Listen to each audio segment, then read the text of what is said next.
આ વિડીયોની અંદર આપણે જ્યારે નક્કર અવાહક ગોળાને વિદ્યુત વારિત કરીએ છીએ અથવા તો જ્યારે નક્કર ગોળો સમગ્ર રીતે વિદ્યુત વારિત હોય એટલે કે સમગ્ર ગોળાની અંદર જ્યારે વિદ્યુતભાર પ્રસ્થાપિત થયેલો હોય ત્યારે એની અંદર વિદ્યુતભારની કદ ઘનતા વ્યાખ્યાયિત થશે। તો એવા કેસની અંદર આપણે વિદ્યુત સ્થિતિમાનની ચર્ચા કરવાની। સૌથી પહેલી વાત કરીએ તો આ ગોળાના કેન્દ્ર પર સ્થિતિમાન જે છે એ કેટલું હશે?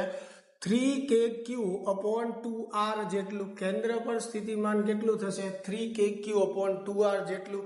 અને જે મેક્સિમમ હશે બરાબર, જ્યારે સમગ્ર ગોળો વિદ્યુત ભારિત હોય અથવા નક્કર અવાહક ગોળો જ્યારે સમગ્ર રીતે વિદ્યુત ભારિત હોય ત્યારે સૌથી વધારે સ્થિતિમાન ક્યાં હોય? એના કેન્દ્ર પર।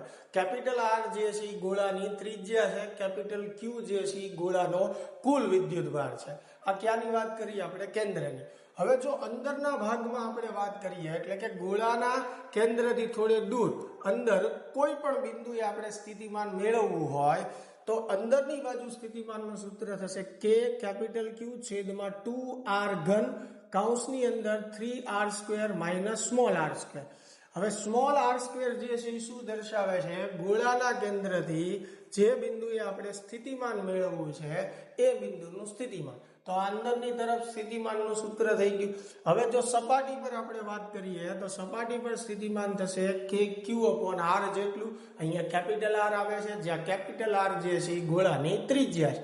અને આ સૂત્ર તમે અહીંયા તમે સ્મોલ આર ની જગ્યાએ કેપિટલ આર મૂકીને મેળવી શકો છો, કારણ કે સપાટી જે છે એની ઉપર સ્મોલ આર કેટલું થશે? કેપિટલ આર જેટલું। અહીંયા કેપિટલ આર મૂકી દેશો એટલે આ સૂત્ર આવી જશે।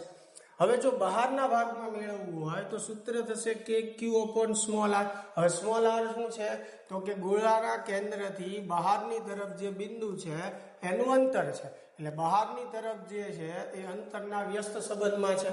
જો આપણે આ ગોળા માટે સ્થિતિમાન અને અંતરનો આલેખ દોરીએ છીએ તો એ આલેખ જે છે આપણને આવી રીતે મળશે।